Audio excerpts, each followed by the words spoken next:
بسم اللہ الرحمن الرحیم۔ حضور صلی اللہ علیہ وسلم کا ارشاد ہے کہ قیامت کے دن حق تعالی شان ارشاد فرمائیں گے کہ جہنم سے ہر اس شخص کو نکال لو جس نے لا الہ الا اللہ کہا ہو اور اس کے دل میں ایک ذرہ برابر بھی ایمان ہو، اور ہر اس شخص کو نکال لو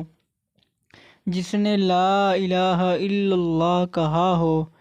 یا مجھے کسی طرح بھی یاد کیا ہو